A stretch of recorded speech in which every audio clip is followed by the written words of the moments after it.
नमस्कार दोस्तों, स्वागत है आपका एम्पावरिंग इंडिया न्यूज़ चैनल पे।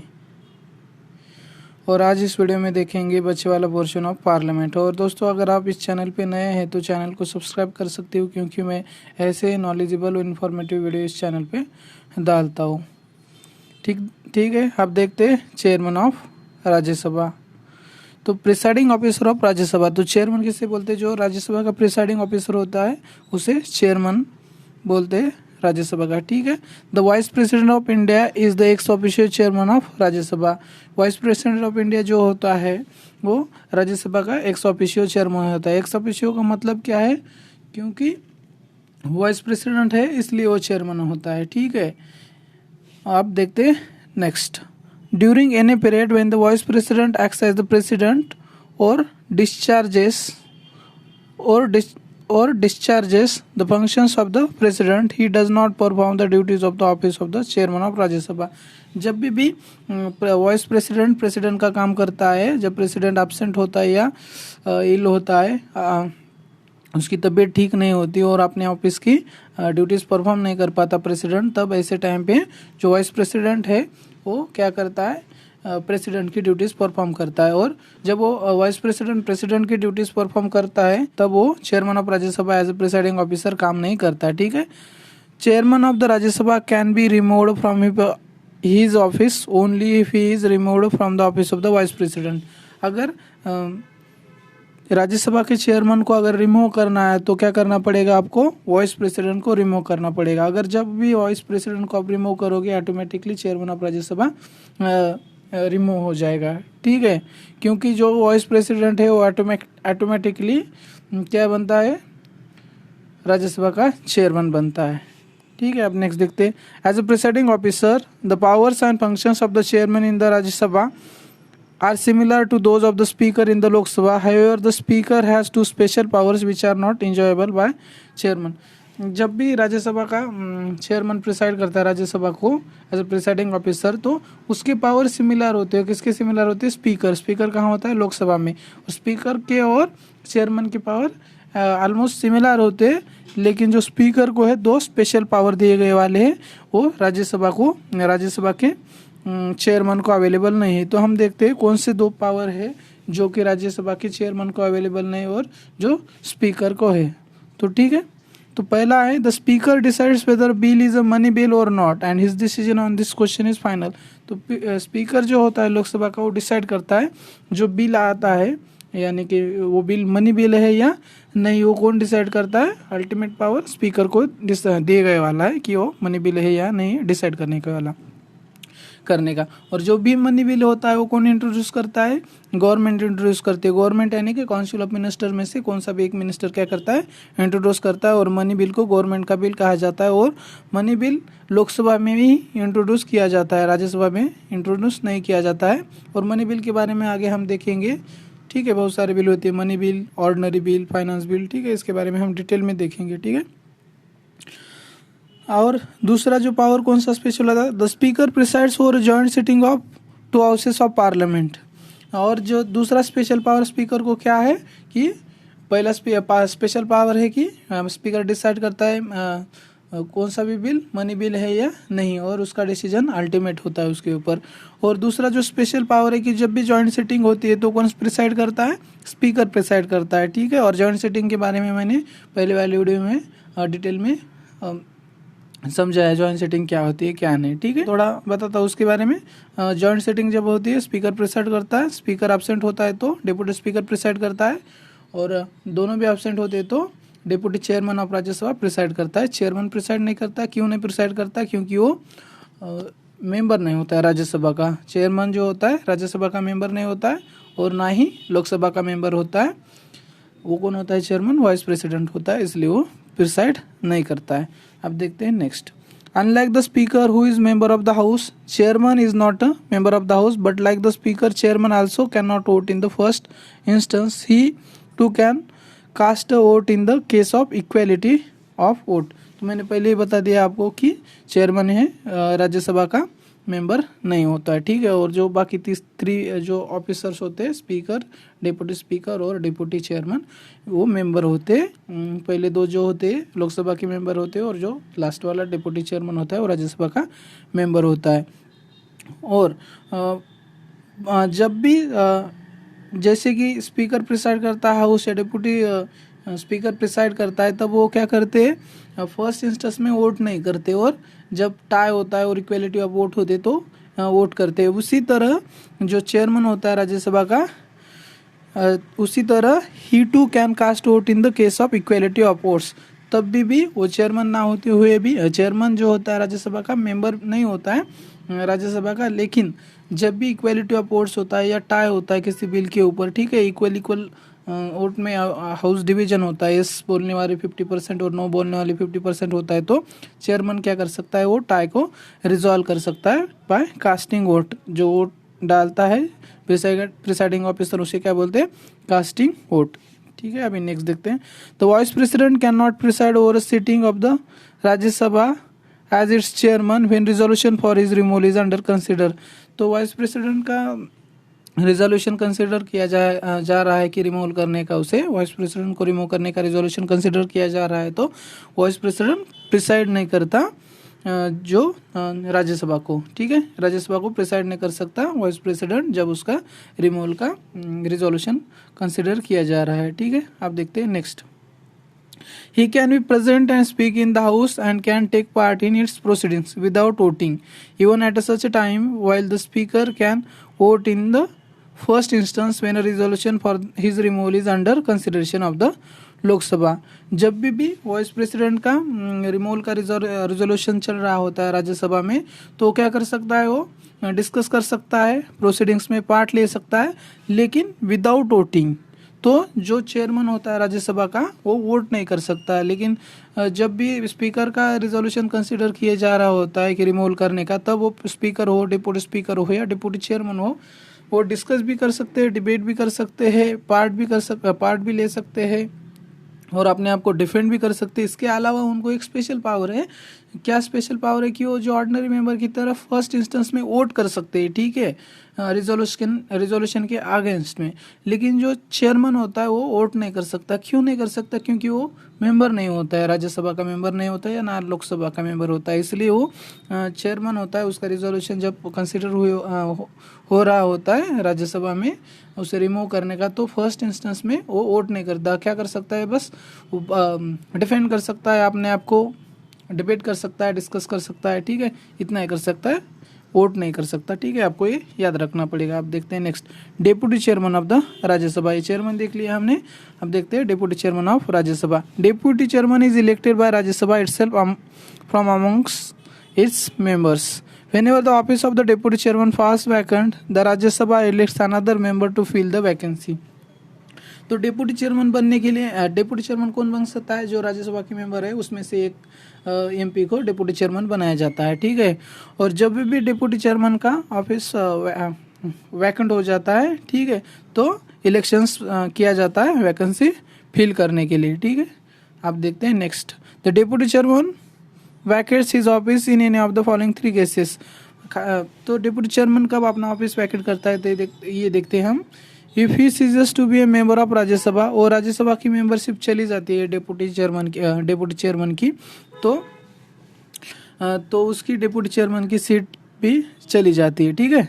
आई रिपीट, जब भी राज्यसभा की सीट चली जाती है, एज ए एमपी नहीं रहता है वो राज्यसभा का डेप्यूटी चेयरमैन, तो वो डेप्यूटी चेयरमैन की पोस्ट भी नहीं होल्ड कर पाता, ठीक है। ऑटोमेटिकली उसके डेप्यूटी चेयरमैन की पोस्ट भी चली जाती है। If he resign by writing to the chairman, अगर उसे रिजाइन करना है तो डेप्यूटी चेयरमैन अपना रेजिग्नेशन किसे देता है? तो चेयरमैन को देता है, ठीक है। If he is removed by resolution passed by majority of all the members of the Rajya Sabha, such a resolution can be moved only after giving 14 days advance notice। और उसे रिमूव कर सकते हैं कैसे? रिजोल्यूशन पास करके। I repeat, deputy chairman को remove कर सकते हैं कैसे? रिमूव कर सकते हैं रिजोल्यूशन पास करके। और रिजोल्यूशन किस तरह पास करना पड़ेगा? Majority of all the members of the Rajya Sabha, ठीक है। और such resolution can be moved only after giving 14 days advance notice. और रिजोल्यूशन आपको पास करना है किसके अगेंस्ट, डेप्यूटी चेयरमैन के अगेंस्ट रिमूव करने के लिए, तो उसे 14 डेज का एडवांस नोटिस देना पड़ेगा। सबको 14 डेज का एडवांस नोटिस देना पड़ेगा, ठीक है, किसी भी प्रिसाइडिंग ऑफिसर को रिमूव करना। तो ये कॉमन है सब में, ये आपको याद रखना पड़ेगा, ठीक है। अब देखते हैं next. The deputy chairman performs the duties of the chairman's office when it is vacant or when the vice president acts as the president or discharges the functions of the president। तो deputy chairman का काम क्या होता है कि जब भी chairman का ऑफिस का होता है वैकेंट होता है या वाइस प्रेसिडेंट का काम करता है, ठीक है, vice president acts as the president और discharges the functions of the president, तो क्या करता है उस समय डेप्यूटी चेयरमैन जो होता है प्रिसाइड करता है राज्यसभा को, ठीक है, ये काम होता है उसका। आगे देखते हैं। He also acts as the chairman when the latter is absent from the sitting of the house. In both the cases he has all the powers of the chairman. और किसी कारणवश कुछ भी कारण हो सकता है, जैसे कि तबीयत ठीक ना हो या कुछ प्राइवेट काम आ गया हो, किसे, चेयरमैन को, चेयरमैन यानी वाइस प्रेसिडेंट को काम आ गया हो, ठीक है, तो वो प्रिसाइड नहीं कर पाता, राज्यसभा में नहीं आ पाता और प्रिसाइड नहीं कर पाता राज्यसभा को, तो उस समय क्या करता है डेप्यूटी चेयरमैन जो होता है वो राज्यसभा को प्रिसाइड करता है, ठीक है। और जब भी वो डेप्यूटी चेयरमैन प्रिसाइड करता है राज्यसभा को, तो उससे ऑल पावर्स होते हैं, जो भी पावर्स है चेयरमैन को, उसके सभी पावर डेप्यूटी चेयरमैन को मिलते हैं जब भी प्रिसाइड करता है। He is directly responsible to the Rajya Sabha. एक बात याद रखनी पड़ेगी, जो डेप्यूटी चेयरमैन है वो डायरेक्टली रिस्पॉन्सिबल किसे, राज्यसभा को, ना कि चेयरमैन को, ठीक है। और इसका मतलब ये है कि डेप्यूटी चेयरमैन जो है सबऑर्डिनेट नहीं है किसके, चेयरमैन को, ठीक है, बोथ आर इंडिपेंडेंट। आप देखते हैं panel of vice chairpersons of Rajya Sabha. Panel of vice chairpersons of Rajya Sabha under the rules of Rajya Sabha the chairman nominates from amongst the members a panel of vice chairpersons. ये panel of vice chair under the rules of Rajya Sabha, तो chairman यानी कि vice president nominate करता है किसे, panel of vice chairpersons. इसमें कितने member होते हैं, 10 मेंबर्स होते हैं। और ये भी पैनल ऑफ चेयरमैन होता है किसमें, लोकसभा में होता है, उसमें भी 10 मेंबर होते हैं और वो under the rules of Lok Sabha nominate करते हैं। और कौन नॉमिनेट करता है, स्पीकर नॉमिनेट करता है उधर। यहाँ पे under the rules of Rajya Sabha chairman nominate करता है from amongst the members a panel of vice chairpersons. तो आपको ये फर्क याद रखना पड़ेगा, ठीक है, जो डिफरेंस है उसमें। Any one of them can preside over the house in the absence of chairman और the deputy chairman. He has the same powers as the chairman when so presiding. तो मुख्य काम क्या होता है, जो panel of vice chairpersons of Rajya Sabha होते हैं उनका मुख्य काम क्या होता है, जब भी राज्यसभा का जो चेयरमैन होता है और डेप्यूटी चेयरमैन होता है वो दोनों भी एब्सेंट होते हैं, तो उसमें से कोई भी एक क्या करता है, प्रिसाइड कर सकता है किसे, राज्यसभा को, ठीक है। और जब भी ये पैनल ऑफ वाइस चेयरपर्सन्स में से कोई भी प्रिसाइड करता है तो उसे सभी जो पावर होती है चेयरमैन को, वो सभी पावर होते हैं उन्हें, ठीक है। ही holds office until a new panel of chairpersons is nominated. और ये जो पैनल ऑफ वाइस चेयरपर्सन्स कब तक ऑफिस होल्ड करते हैं, जब तक कि दूसरा नया panel of vice chairpersons nominate नहीं करता, कौन, चेयरमैन। आप देखते हैं लीडर्स इन पार्लियामेंट, ठीक है।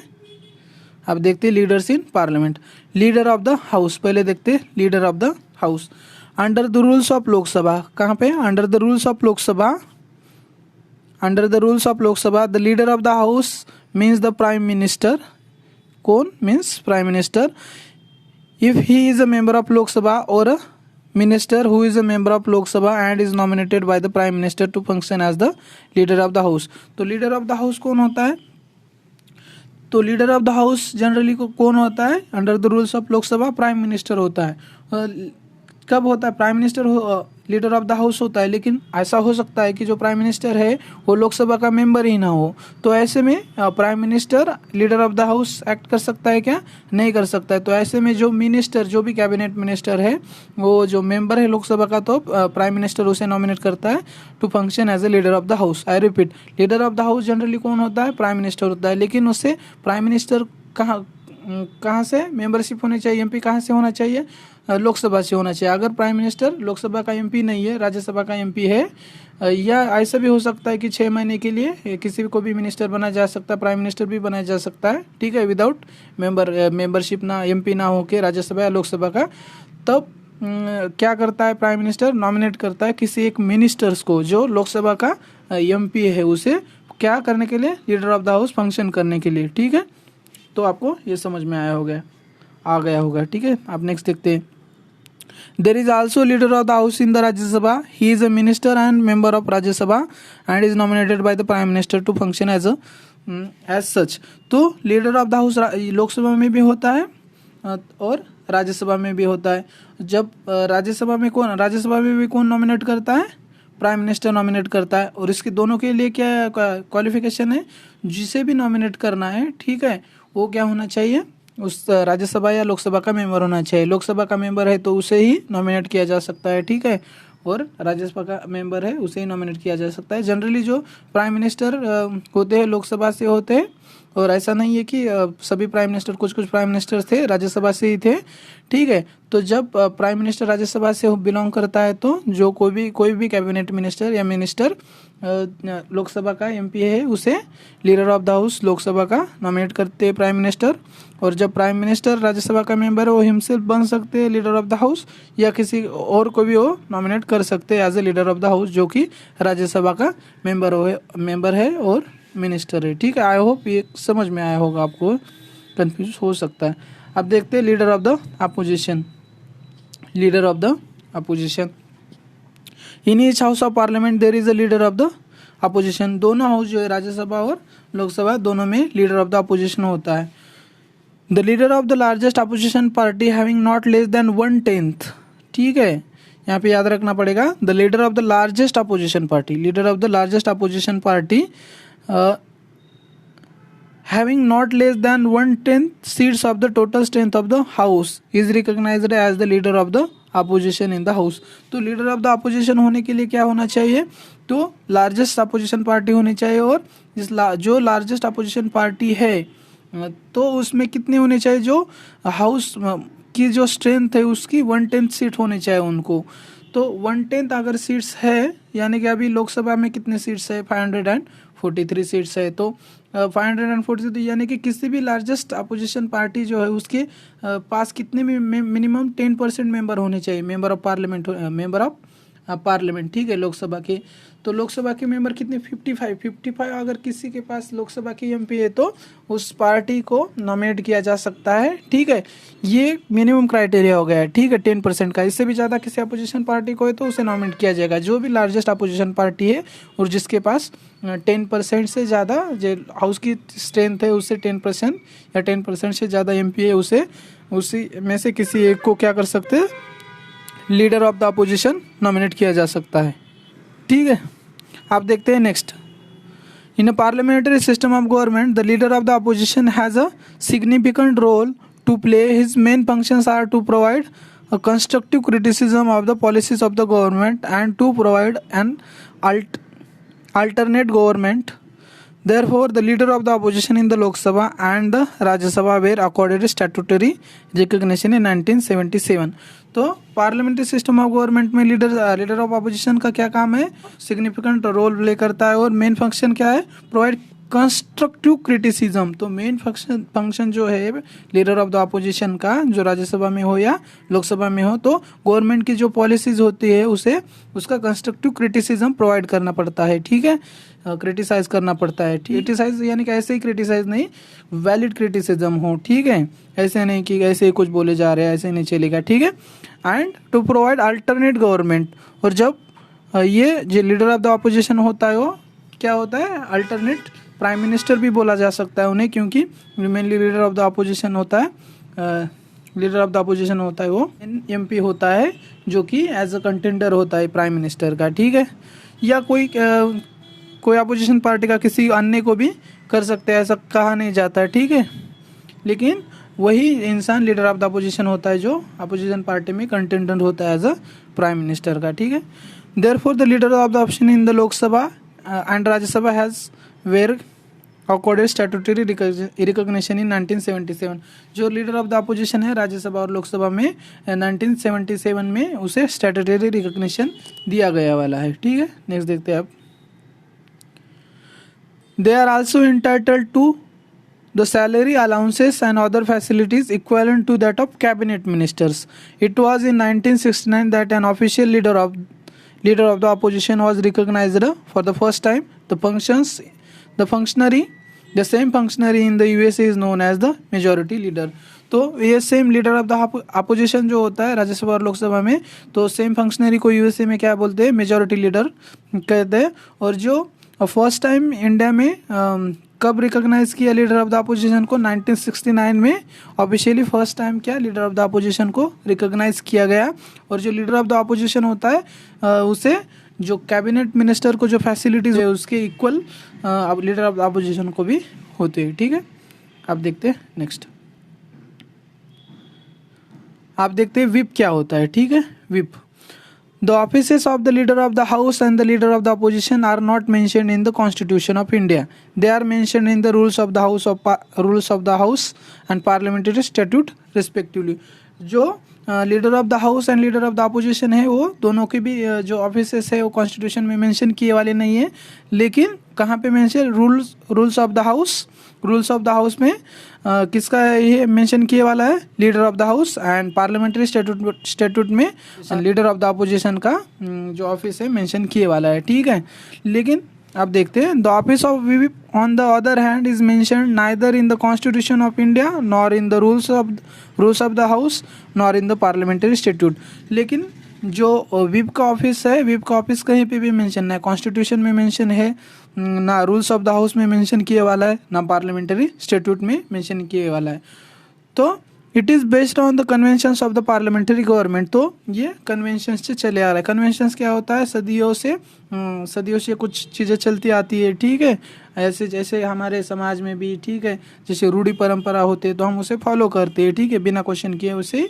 वैसे ये कन्वेंशंस है पार्लियामेंट्री फॉर्म ऑफ गवर्नमेंट से चले आ रहा है. ठीक है, विप का ऑफिस. तो आई रिपीट, जो विप का ऑफिस है कहीं पे भी मेंशन नहीं है, ना कॉन्स्टिट्यूशन में है, ना रूल्स ऑफ हाउस में है, ना पार्लियामेंट्री स्टैट्यूट में है. तो ये कन्वेंशन से चले आ रहा है. ठीक है, कौन से conventions, parliamentary conventions. Every political party whether ruling or opposition has its own whip in the parliament. जो भी पार्लियामेंट की जो पार्टीज है, जो पार्लियामेंट में उनके एमपीज है, किसी भी कौन सी भी पार्टी हो, तो उसके सबके क्या होते हैं, विप होते हैं. ठीक है, चाहे वो रूलिंग पार्टी हो या अपोजिशन पार्टी हो. ठीक है, कितने भी उनके एमपी हो तो सबके पास क्या होता है, सबका एक विप जो होता है ऑफिशियल होता है उनके पास, सबके पास. ठीक है, he is appointed by the political party to serve as an assistant floor leader. तो पॉलिटिकल पार्टीज, जो भी पॉलिटिकल पार्टीज है, हर एक पॉलिटिकल पार्टी एक विप अपॉइंट करती है. ठीक है, और उसका काम क्या होता है, to serve as an assistant floor leader.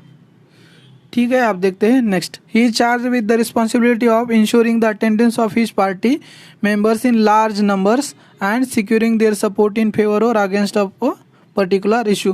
तो जो विप का मेन काम क्या होता है, तो जो पार्टी के मेंबर होते हैं उनकी लार्ज नंबर्स में अटेंडेंस लाना. ठीक है, ये सभी प्रेजेंट रहे एमपी. ठीक है, तो ये काम होता है मुख्य काम. और जो भी इश्यू चल रहा होता है पार्लियामेंट में, मानो कि कौन सा बिल इंट्रोड्यूस कर रही है रूलिंग गवर्नमेंट. ठीक है, रूलिंग गवर्नमेंट इंट्रोड्यूस कर रही है, तो अपोजिशन पार्टी का काम क्या होता है कि उसके अगेंस्ट में क्रिटिसिज्म करना, बिल को सपोर्ट ना करना. और जो रूलिंग पार्टी का जो विप होता है तो उसका काम क्या होता है कि जो बिल को सपोर्ट सिक्योर करना, अटेंडेंस ज़्यादा नंबर में लाना एमपी की. ये दोनों विप क्या करते हैं, अपने अपने काम करते हैं. ठीक है, he regulates and monitors their behaviour in the parliament. जो विप होता है, जो उनके पार्टी के जो मेंबर्स होते हैं तो उनका बिहेवियर क्या करता है, मॉनिटर करता है. ठीक है, रेगुलेट करता है और मॉनिटर करता है. ठीक है, कि कौन क्या कर रहा है, हॉर्स ट्रेडिंग तो नहीं हो रही. ठीक है, जो है विप जारी कर रहे हैं उसे फॉलो कर रहे हैं या नहीं है. ठीक है, ये सभी चीज़ें कौन देखता है, विप देखता है. The members are supposed to follow the directives given by the whip, otherwise disciplinary action can be taken.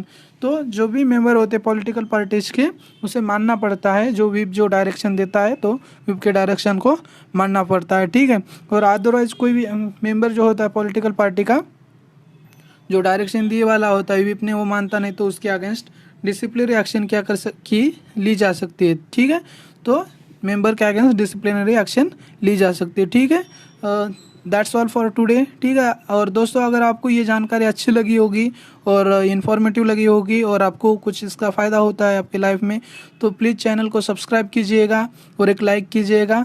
Thanks for the watching video.